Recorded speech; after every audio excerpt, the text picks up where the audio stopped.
প্রতিনিয়ত আল্লাহ এবং রসুলের সাথে যুদ্ধই লিপ্ত হচ্ছে। এটা তো ফেরাউনের কাজ। আল্লাহ এবং রসুলের সাথে যুদ্ধই কারা লিপ্ত হয়?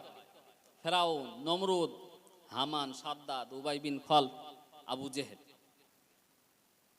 এই জন্য আমরা যারা এই সমস্ত সুদের সাথে জড়িত, আমাদের যাদের ঘরে এই সমস্ত সুদ আছে, গ্রুপ লোন, বন্ধন লোন, সমিতি লোন, ব্যাংকের লোন, বিমা, ইন্স্যুরেন্স, এই সমস্ত সুদ আমরা ভুল করে নিয়েছি।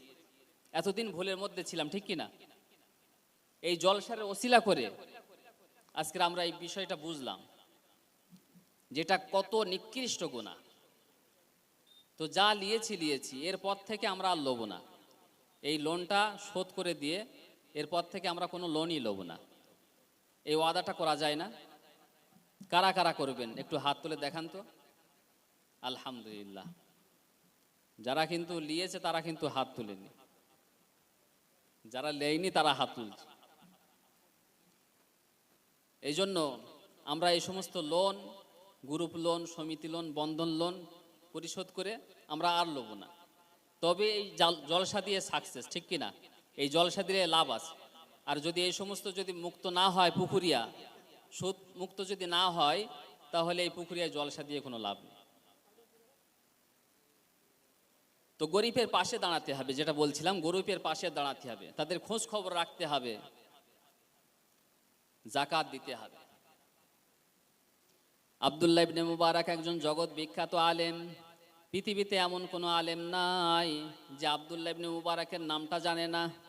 হজে যাবে, টাকা পয়সা রেডি, ব্যাগপত্র গুছিয়ে ঘর থেকে বার হতে যাবেন, এমন সময় দেখে তার ছোট্ট 7 বছরের ছেলেটা দরজা ধরে কান্নাকাটি করতেছে। ডাক দিয়ে বলে, বেটা কাঁদো কেন? বলছে, বাবা ওই পাড়াতে গিয়েছিলাম, অমুকেরা গোশত রান্না করে খাচ্ছিল, আমি গিয়ে একটু চাইলাম, আমাকে দিল না, বরং আমাকে ঘাড় ধাক্কা দিয়ে তাড়িয়ে দিয়েছে। এই দুঃখে আমি কান্নাকাটি করতেছি। আব্দুল্লাহ ইবনে মুবারক ছেলের হাতটা ধরে তাদের বাড়িতে চলে গেলেন, বাইরে থেকে সালাম দিলেন, আসসালামু আলাইকুম ইয়া আহলাল বাইত। সঙ্গে সঙ্গে ঘরের মালিক ঘর থেকে বার হয়ে এসে দেখে জগৎ বিখ্যাত আলেম আব্দুল্লাহ ইবনে মুবারক তার ঘরের সামনে দাঁড়িয়ে আছে। ডাক দিয়ে বলে, হুজুর আপনি এত বড় আলেম, আমার ঘরের সামনে দাঁড়িয়ে আছেন, আসুন ভেতরে এসে বসুন, আপনাকে কি খিদমত করতে পারি বলুন। আব্দুল্লাহ ইবনে মুবারক বলে, আমি বন্ধু হজে যাচ্ছিলাম, বসার মতো আমার একটু সময় নাই, আজকের কি তোমাদের ঘরেতে গোশত রান্না হয়েছে? বলছে, হ্যাঁ। আমার ছেলেটা এসেছিল নাকি? হ্যাঁ। চেয়েছিল নাকি? হ্যাঁ। তাহলে দাও নাই কেন?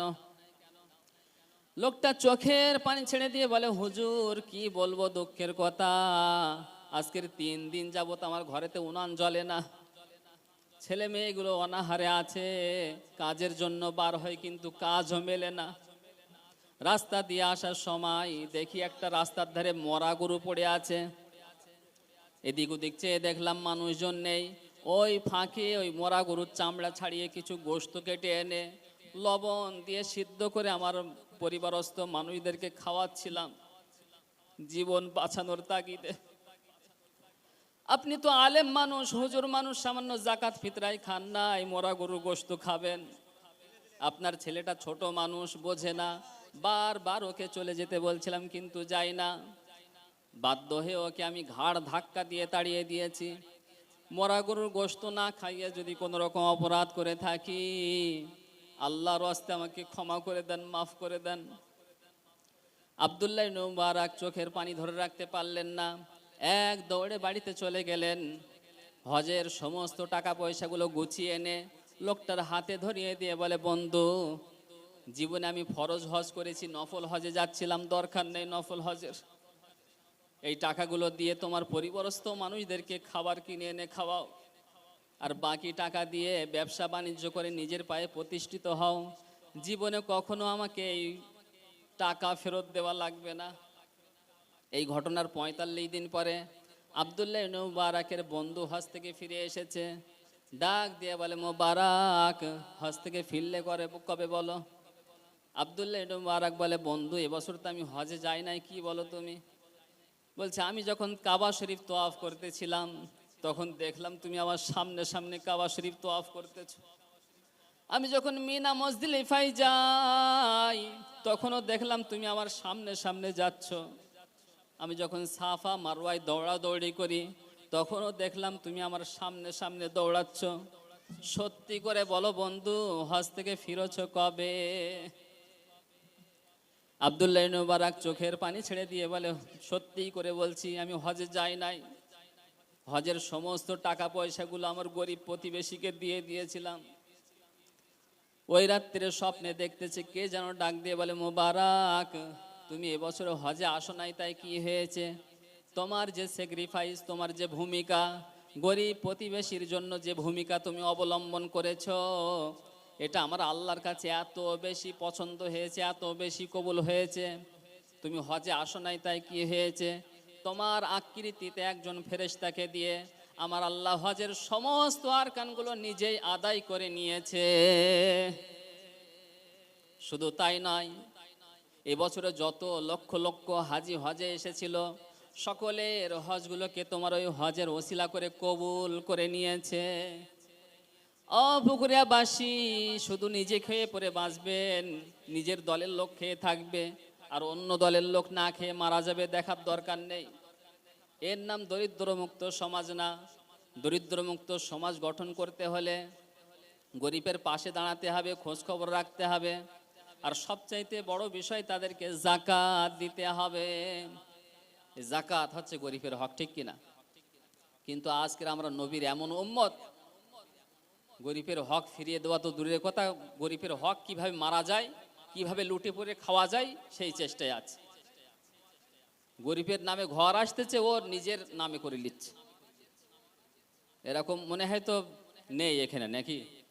পুকুরিয়ায় তো নেই, এসব বাঁকুড়া জেলায় কোথায়? তো মুসলমান দাবি করেও যারা গরিবের হক মেরে খাবে, গরিবের সম্পদকে নিজের নামে করে নেবে, গরিবের জমিগুলো জাল দলিল বানিয়ে নিজের নামে করে নেবে, ওরা নিজেকে যতই মুসলমান বলে দাবি করুক না কেন, কোথায় যাবে বলুন তো? ওরা জাহান্নামে যাবে, ঠিক কিনা?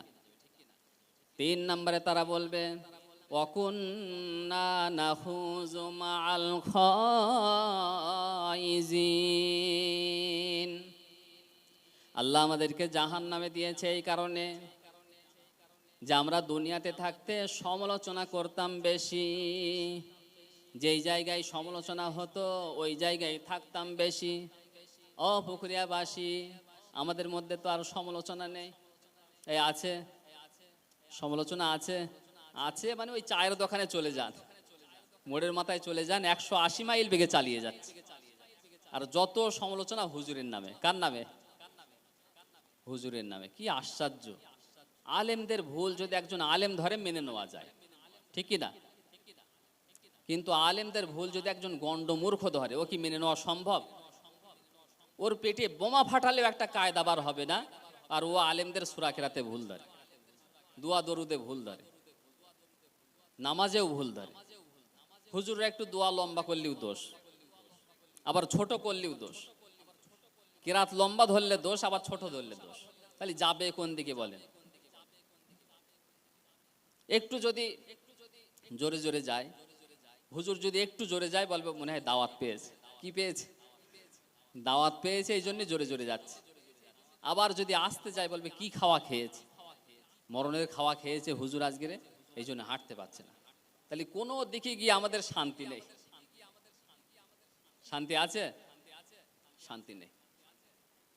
আবার ওই পর্দার আড়ালে যে সমস্ত আমার মা বোন বসে আছে, ওদের ভেতরেও সমালোচনা আছে না নেই?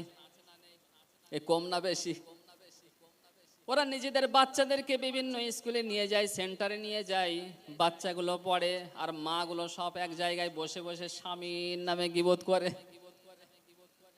আপনারা মনে করছেন খুব মনোযোগ সহকারে ওয়াজ শুনতেছে, গভীর ধ্যানে ওয়াজ শুনতেছে, কিন্তু না। বিশ্বাস না হয় গিয়ে দেখেন, ওরাও কিন্তু 180 মাইল বেগে এই সমালোচনা চালিয়ে যাচ্ছে। নারীদের এই সমালোচনার কারণে, গীবতের কারণে এলাকার মানুষের দোয়া কবুল হওয়া বন্ধ হয়ে যায়। বনি ইসরাইলের যুগে একবার 6 মাস বৃষ্টি বর্ষণ বন্ধ হয়ে গেছে। হযরত মূসা আলাইহিস সালাম সকলকে নিয়ে চটিয়াল ময়দানে চলে গেলেন। নারীদেরকে আলাদা করে দিলেন, পুরুষদেরকে আলাদা করে দিলেন, নামাজ আদায় করলেন। নামাজের পরে তিনবার মোনাজাত করলেন, কিন্তু আসমান থেকে বৃষ্টি বর্ষণ হয় না। হয়তো মুসা আলাইহিস সালাম একটু রাগী মানুষ ছিলেন, ডাক দিয়ে বলে, মাবুদ, এগুলো আমার উম্মত, এই জন্য একটু কষ্ট হয়। তোমার তো বান্দা, তোমার কি একটু মায়া দয়া হয় না? আল্লাহ রব্বুল আলামিন বলেন, আমারও হয়, কিন্তু ওদের ভেতরে একজন নামী মানব গীবতকারী মহিলা আছে, তালাতালি করে, এর কথা ওর কাছে লাগায়, ওর কথা এর কাছে লাগিয়ে মাঝখানে সংসার নষ্ট করে দেয়, মানুষের মাঝখানে ঝগড়া লাগিয়ে দেয়। ওই তালাতালি করা নামী মানব মহিলা যতক্ষণ পর্যন্ত মজলিস থেকে না বেরিয়ে যাবে, আসমান থেকে বৃষ্টি বর্ষণ হবে না। হযরতে মুসা আলাইহিস সালাম বলেন, ওগো আল্লাহ, ওর নাম বলো দেখি, এক্ষুনি ওকে ঘাড় ধাক্কা দিয়ে মজলিস থেকে বার করে দেব।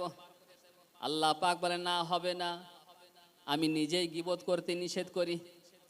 আর এতগুলো মানুষের সম্মুখে নাম বলে দেবো, আর তুমি ওকে নিয়ে সমালোচনা করবে, অপমান করবে? এতগুলো মানুষের সম্মুখে ওকে অপমান করবে, হবে না। ওর থেকে আমি একটা কায়দা শিখিয়ে দেই, বুদ্ধি শিখিয়ে দেই, তুমি সকলকে নিয়ে তওবায় নসুহা করো। ওই মহিলাও যখন তওবায় নসুহা করবে, আমি ওর জীবনের সমস্ত পাপগুলোকে মাফ করে একেবারে নিষ্পাপ বানিয়ে দেব। হযরত মুসা আলাইহিস সালাম সকলকে নিয়ে তওবায় নসুহা করার পরে মোনাজাত শুরু করলেন। মোনাজাত শেষ হওয়ার সাথে সাথেই আসমান থেকে মুষলধারে বৃষ্টি বর্ষণ শুরু হয়ে যায়। তাহলে গীবত কত মারাত্মক বুঝতে পাচ্ছেন? সমালোচনা করা কত মারাত্মক, যে একজন মহিলার গীবতের কারণে, সমালোচনার কারণে 6 মাস বৃষ্টি বর্ষণ বন্ধ হয়ে গেছে। এমনকি নবী দোয়া করতেছে, কবুল হচ্ছে না। আর আমাদের মধ্যে যে কত সমালোচনাকারী আছে, কত গীবত করে আছে, তার কোনো শেষ আছে? এই গীবত হচ্ছে ঘি ভাতের মতন, এটা থেকে বাঁচতে হবে, ঠিক কি না? আল্লাহ রসুল বলছেন, মেরাজের রাত্রে আমাকে জাহান্নাম দেখানো হলো। আমি দেখলাম জাহান্নামের মধ্যে কিছু মানুষ, তাদের নখগুলো তামার, এই বুকের গোশগুলো, মুখের গোশগুলো কুরে কুরে খাচ্ছে। এই বিভৎস অবস্থা দেখে আমি জিজ্ঞাসা করলাম, ইয়া আখি জিবরাইল, মান হাউলাই, এরা কারা?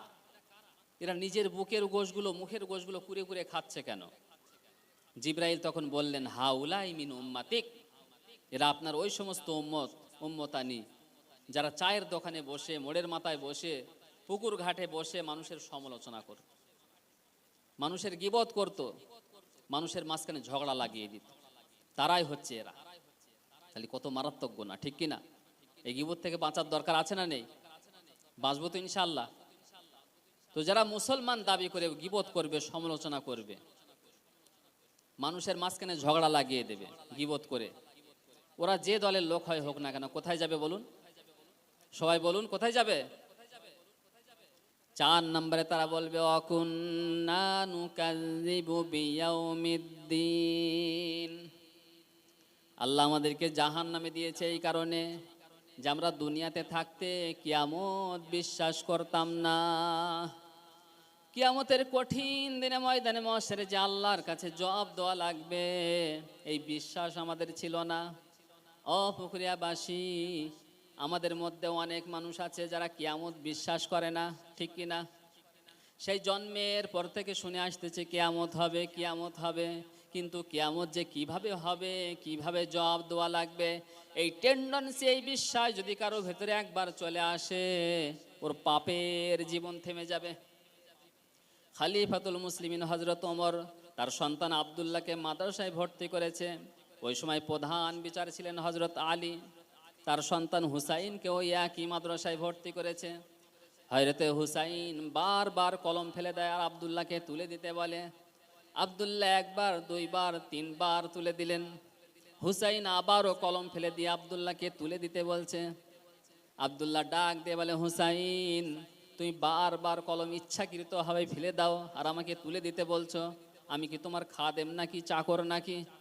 হযরতে হুসাইন বলে, আব্দুল্লাহ, তুমি শুধু খাদেম না, বরং খাদেমের বাচ্চা খাদেম। তুমি শুধু চাকর না, বরং চাকরের বাচ্চা চাকর। এই কথা যদি আমাদের গ্রাম মেম্বারের ছেলেকে বলা হয়, ওর মাথা ঠিক থাকবে না? থাকবে। আর উনি হচ্ছেন দেশের প্রেসিডেন্টের ছেলে, এক দৌড়ে বাড়িতে চলে গেলেন, ডাক দিয়ে বলে, বাবা আমি আর মাদ্রাসায় যাব না। কেন? হুসাইন আমাকে গালি দিয়েছে, শুধু আমাকে না তোমাকেও পর্যন্ত গালি দিয়েছে। খাদেমের বাচ্চা খাদেম বলে, চাকরের বাচ্চা চাকর বলে গালি দিয়েছে। হুসাইনের বিচার না করা পর্যন্ত আমি আব্দুল্লাহ মাদ্রাসায় যাব না। হযরত ওমর বিচক্ষণ মানুষ ছিলেন, জ্ঞানী মানুষ ছিলেন। ডাক দিয়ে বলে, বেটা বিচার আজকের না জুমার দিনে করব। হাজার হাজার মানুষ জুমার দিনে হযরত ওমরের বক্তব্য শুনতেছে। এমন সময় হযরত ওমর বক্তব্য বন্ধ করে দিয়ে ডাক দিয়ে বলে, হুসাইন আছো নাকি? দাঁড়িয়ে যাও। সঙ্গে সঙ্গে হযরতে হুসাইন দাঁড়িয়ে গেলেন। ডাক দিয়ে বলে, হুসাইন তুমি কি আমার বেটা আব্দুল্লাহকে গালি দিয়েছো? খাদেমের বাচ্চা খাদেম বলে, চাকরের বাচ্চা চাকর বলে গালি দিয়েছো? হযরতে হুসাইন ডাক দিয়ে বলে, হ্যাঁ দিয়েছি। হযরত ওমর বলে, কি জন্য দিলে বলো, কেন দিলে বলো? হযরতে হুসাইন ডাক দিয়ে বলে, খলিফা আপনি বুকে হাত দিয়ে বলেন তো, আপনি কি আমার নানার খাদেম ছিলেন না? এই কথা হযরত ওমরের শোনার সঙ্গে সঙ্গে কথা বন্ধ হয়ে গেছে।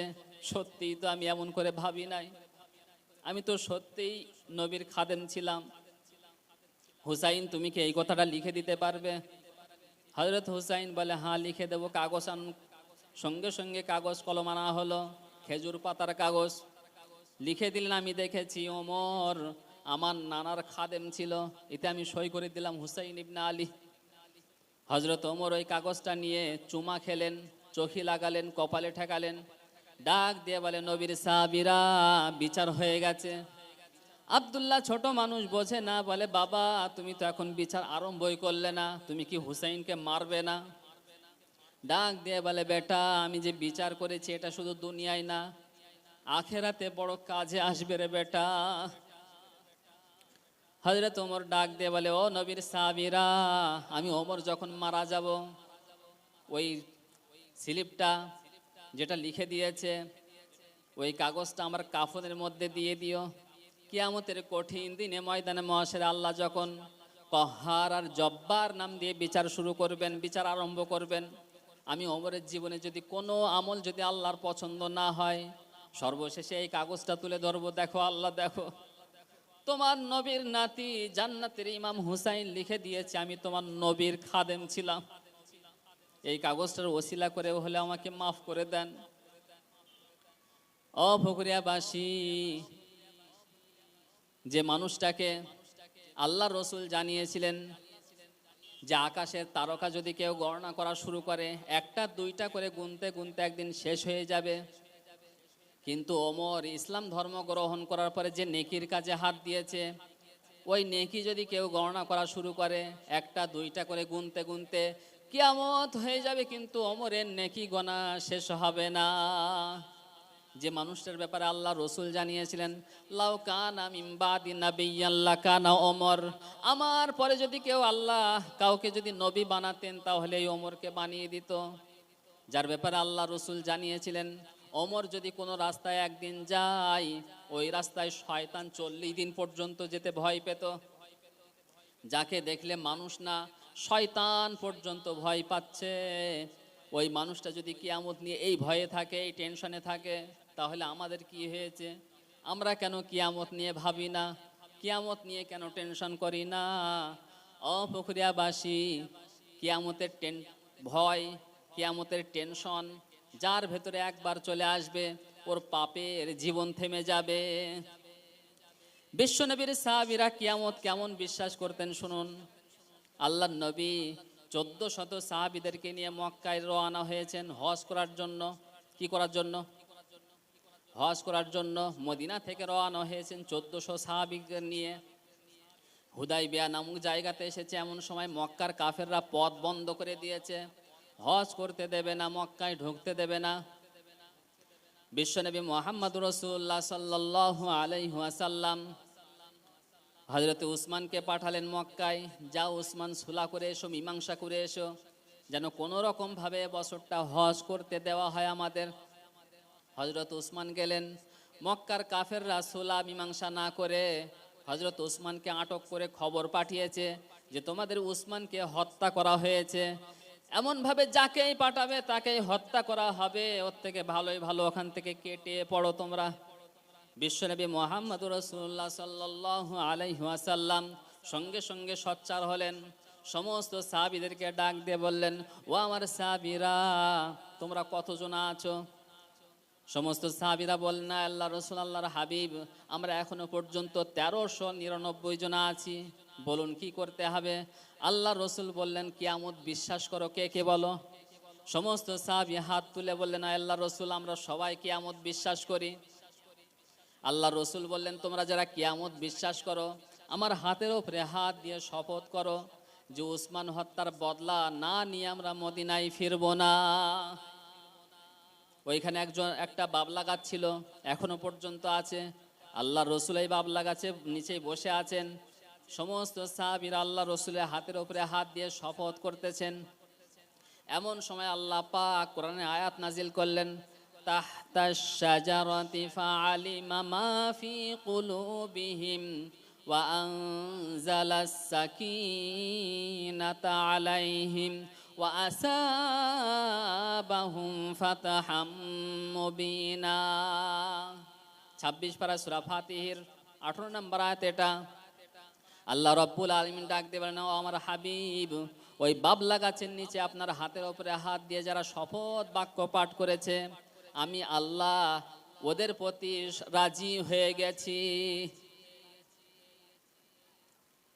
আপনি বুঝতে পাচ্ছেন? যারা হজ যারা করেছে তারা কিন্তু জানে যে ইহরামের কাপড় পরিধান করার পরে শরীর চুলকানো জায়েজ নেই, ঠিক কিনা? মাথা চুলকানো জায়েজ নেই, কারণ একটা যদি পশম যদি খসে পড়ে দাম দেওয়া লাগবে, কুরবানি করা লাগবে, ঠিক কিনা? কিন্তু আল্লাহ রসুল নিজেই এহরামের কাপড় খুলে ফেললেন এবং সাহাবীদেরকেও বললেন যে এহরামের কাপড় তোমরা খুলে ফেলো। আল্লাহ রসুল কি জানতেন না যে এহরামের কাপড় খুললে আমার হজ মাঠে মারা যাবে? জানতেন না? কিন্তু তারপরেও এহরামের কাপড় কেন খুললেন বলেন? এই কারণেই খুলেছেন যে হজ দরকার হয় পরে করে নেব, দাম দরকার হয় দিয়ে দেবো, কিন্তু একজন নিরীহ নিরপরাধ মুসলমানকে বিনা দোষে অন্যায়ভাবে হত্যা করবে, এটা মেনে নেওয়া সম্ভব না, ঠিক কিনা? যে নবী তায়েফের ময়দানে রক্তাক্ত হয়েছেন, পাথরের আঘাত খেয়েছেন, কিন্তু কোনো কাফেরদের জন্য, কোনো তায়েফবাসীদের জন্য বদদুয়া দেয়নি, দিয়েছিল? দেয়নি। ওহুদের ময়দানে দাঁত শহীদ হয়ে গিয়েছে, মাথা মস্তকের মধ্যে তরবারি ঢুকিয়ে দিয়েছে, হাঁটু ফেটে রক্ত ভিজে যাচ্ছে ওহুদের ময়দান, কিন্তু কোনো তায়েফবাসীদের জন্য, কোনো কাফেরদের জন্য বদদুয়া দেয়নি।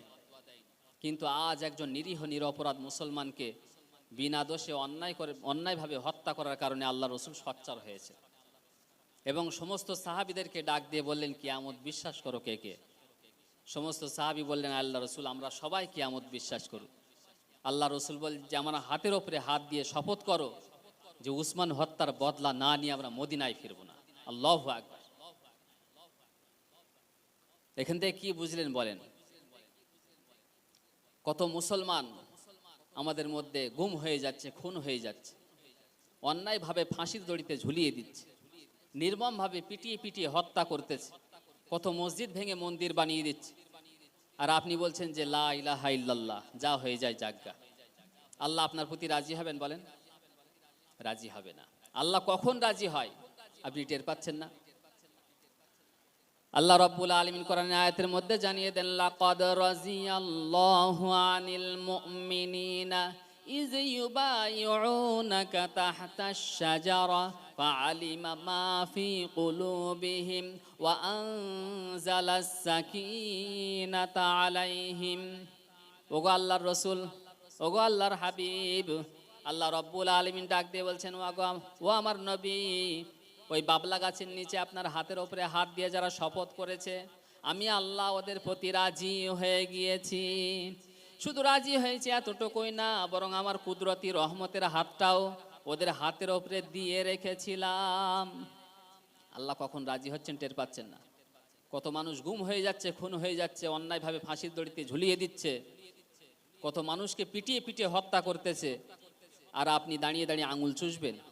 কিয়ামত হয়ে যাবে, আল্লাহ আপনার প্রতি রাজি হবেন না। আল্লাহ রাজি হয় ওই জায়গায় যখন মানুষ অন্যায়ের বিরুদ্ধে সোচ্চার হয়, ঠিক কিনা? কথা বলেন। মানুষ যখন অন্যায়ের বিরুদ্ধে সোচ্চার হবে তখনই আল্লাহ রাজি হয়ে যায়। আল্লাহর রসুল একাই অন্যায়ের বিরুদ্ধে সোচ্চার হয়েছিলেন, 1399 জনা জীবন দেওয়ার জন্য প্রস্তুত। মক্কার কাফেররা ভয়ের চোটে উসমানকে ছেড়ে দিয়েছিলেন। আজকের আমরাও যদি ওই রকম অন্যায়ের বিরুদ্ধে সোচ্চার হতে পারতাম, অন্যায়ের বিরুদ্ধে যদি গর্জে উঠতে পারতাম, কিয়ামতের ওই রকম বিশ্বাস যদি করতে পারতাম, তাহলে এই সমস্ত ভারতবর্ষের রাম আর বামেরা, হিন্দুত্ববাদীরা, এরা পালাবার রাস্তা খুঁজে পেত না। ঠিক কিনা বলেন? এই জন্য অন্যায়ের বিরুদ্ধে সোচ্চার হতে হবে, গর্জে উঠতে হবে। আপনি যদি একাই অন্যায়ের বিরুদ্ধে যদি সোচ্চার হন, আল্লাহ রব্বুল আলামিন ফেরেশতা দিয়ে হলেও আপনাকে সাহায্য করবে। এই জন্য অন্যায়ের বিরুদ্ধে সোচ্চার হব তো ইনশাআল্লাহ। সম্মানিত দিনী ভাইরা,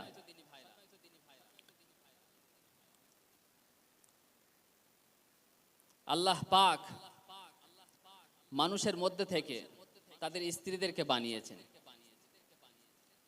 তার স্বামীর ভেতর থেকে আল্লাহ পাক তার স্ত্রীকে বানিয়ে দিয়েছে। এই তত্ত্বটা আল্লাহ রাব্বুল আলামিন দিয়েছেন 21 পারায় সূরা রুমের 21 নম্বর আয়াত। কোরআনে কারীম জানিয়ে দেয়, ওয়া মিন আয়াতিহি আন খালাকা লাকুম মিন আনফুসিকুম আজওয়াজাল লিতাসকুনু ইলাইহা ওয়া জাআলা বাইনাকুম মাওয়াদ্দাতাও ওয়া রাহমাহ ইন্না ফি যালিকা লাআয়াতিল লিকওমিন ইয়াতাফাক্কারুন। আল্লাহ রব্বুল আলামিন বলেন, ও পুকুরিয়ার মানুষেরা, আল্লাহ রব্বুল আলামিন জানিয়ে দেয়, তোমাদের ভিতর থেকে আমি আল্লাহ তোমাদের স্ত্রীদেরকে তৈরি করেছি যাতে করে তোমরা তাদের কাছে গেলে একটু প্রশান্তি খুঁজে পাও, এবং তোমাদের মধ্যে উভয়ের মধ্যে মহাব্বত আর ভালোবাসা তৈরি করে দিয়েছি। নিশ্চয়ই চিন্তাশীল সম্প্রদায়ের জন্য এর মধ্যে বহু নিদর্শন লুকিয়ে রয়েছে। আল্লাহ রব্বুল আলামিন এই আয়াতের মধ্যে স্পষ্ট ভাষায় বললেন যে তোমাদের ভেতর থেকেই তোমাদের স্ত্রীদেরকে তৈরি করেছে। তাহলে আপনার ভেতর থেকেই কিন্তু আপনার স্ত্রীকে তৈরি করা, ঠিক কিনা? আমরা সকলেই জানি যে আমাদের পিতা হযরত আদম আলাইহিস সালাতু ওয়াস সালামের বাম পাজরে হাড় থেকে তার স্ত্রী মা হাওয়া আলাইহিস সালাতু ওয়াস সালামকে তৈরি করা হয়, ঠিক কিনা? আল্লাহ রাব্বুল আলামিন বলেন, আমি যখন তাকে তৈরি করে তার বাম সাইডে রেখে দিয়েছি, ওই সময় আদম ঘুমাচ্ছিল। জাগ্রত হয়ে দেখে তার বাম সাইডে একজন রূপসী সুন্দরী যুবতী মেয়ে লোক বসে আছে।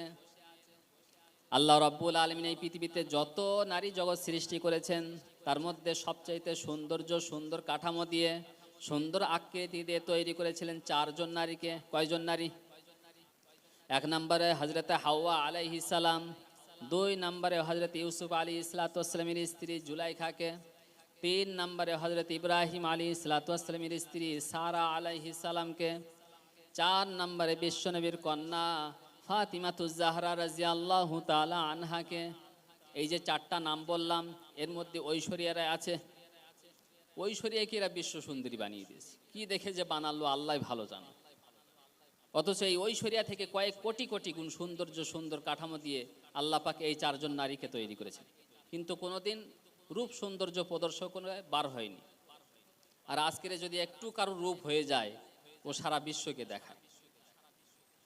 তো যে 4 জনকে আল্লাহ পাক সবচাইতে সৌন্দর্য, সুন্দর কাঠামো দিয়ে তৈরি করেছিলেন, তার মধ্যে 1 নম্বরে কার নাম বললাম বলুন তো? সবাই বলুন। আল্লাহ রাব্বুল আলামিন বলেন, আমি যখন তাকে তৈরি করে তার বাম সাইডে রেখে দিয়েছি, ওই সময় আদম ঘুমাচ্ছিল। জাগ্রত হয়ে দেখে তার বাম সাইডে একজন রূপসী সুন্দরী যুবতী মেয়ে লোক বসে আছে। হযরত আদম তাকালেন, ধরতে গেলেন। আল্লাহ পাক বলেন, আদম তাকানো যাবে না, ধরাও যাবে না।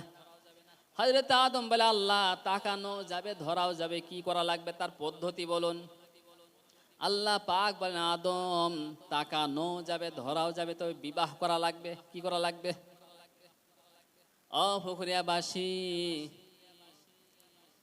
বিয়ের পূর্বে একজন বেগানা নারীকে দেখা, কথা বলা, সাক্ষাৎ করা, প্রেম নিবেদন করা সব হারাম। বিয়ের আগে একটু তাকাচ্ছে, একটু ধরতে যাচ্ছে, আল্লাহ নিষেধ করছে। আর ও বিয়ের আগেই প্রেমিকাকে পার্কে নিয়ে হাজির, হানিমুন করার জন্য। কি করার জন্য? আবার পার্কের মালিকগুলো কত ভালো দেখেন, ছোট ছোট করে টোম বানিয়ে দিয়েছে যাতে কোনো রকম অসুবিধা না হয়। ওরা তো সব বিবাহিত নাকি? বিবাহিত। আমাদের দেশটা কোথায় নেমে যাচ্ছে বুঝতে পারছেন? এইভাবে ইহুদি খ্রিস্টানদের দালালেরা মুসলমানদের ঈমান, আমল, জীবন, যৌবন, দিন দুনিয়া সব বরবাদ করে দিচ্ছে। যত দিন যাচ্ছে বিবাহগুলোকে কঠিন বানিয়ে দিচ্ছে, আর জিনা ব্যভিচারগুলো সহজ করে দিচ্ছে। এ দোষ একেবারে ওদের না, আমাদেরও আছে। আমরা যদি আমাদের সন্তানদেরকে একটু যদি খোঁজ খবর নিতে পারতাম যে কোথায় যাচ্ছে, কোথায় রাত কাটাচ্ছে, এগুলো যদি একটু খোঁজ খবর নিতে পারতাম, তাহলে এই সমস্ত নিকৃষ্ট পথে পা দেওয়ার আগে 10 বার ভাবতাম, ঠিক কিনা? এই জন্য সাবধান হতে হবে, নিজের সন্তানকে একটু সতর্ক করতে হবে, তাদেরকে দিনের পথে চালাতে হবে।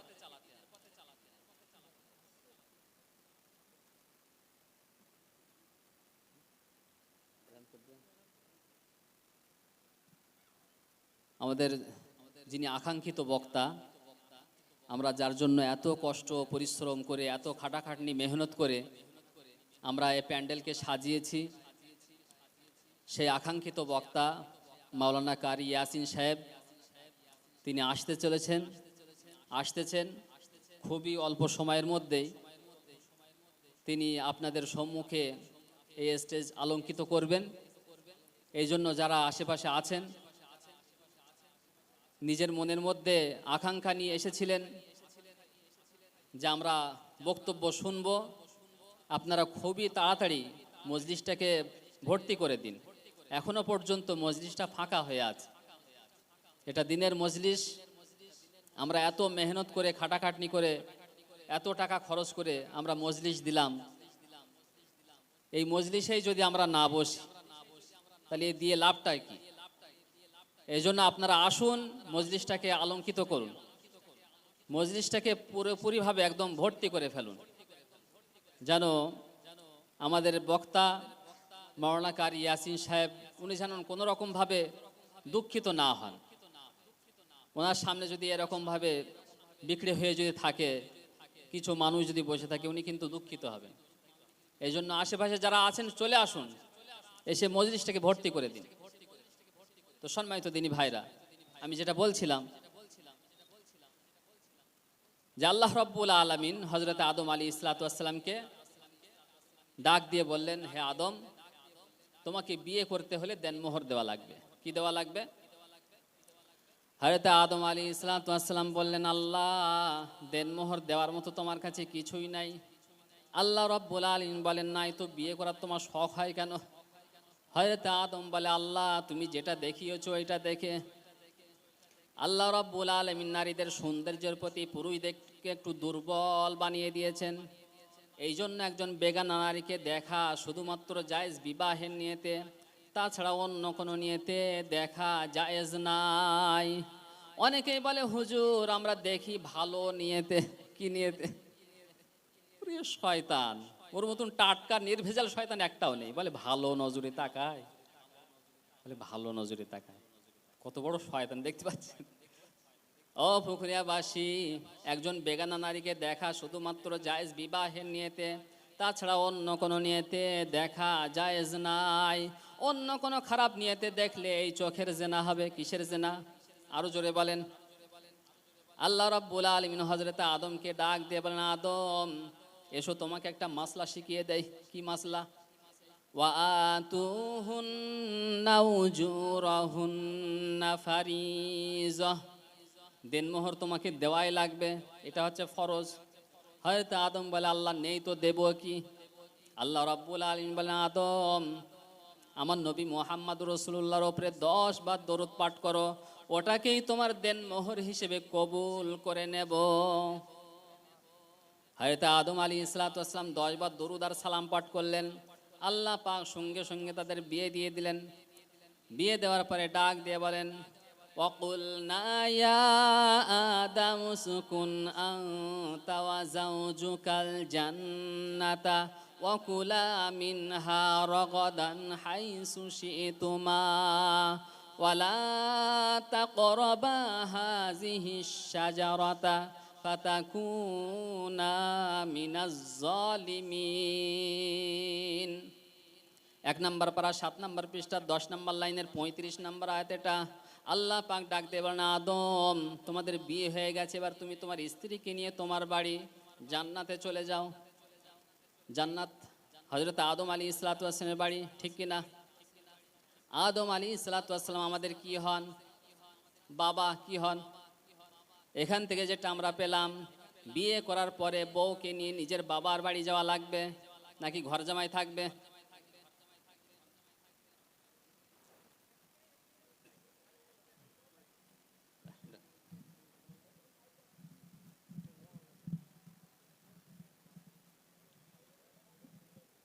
আমাদের যে সেই চির আকাঙ্ক্ষিত বক্তা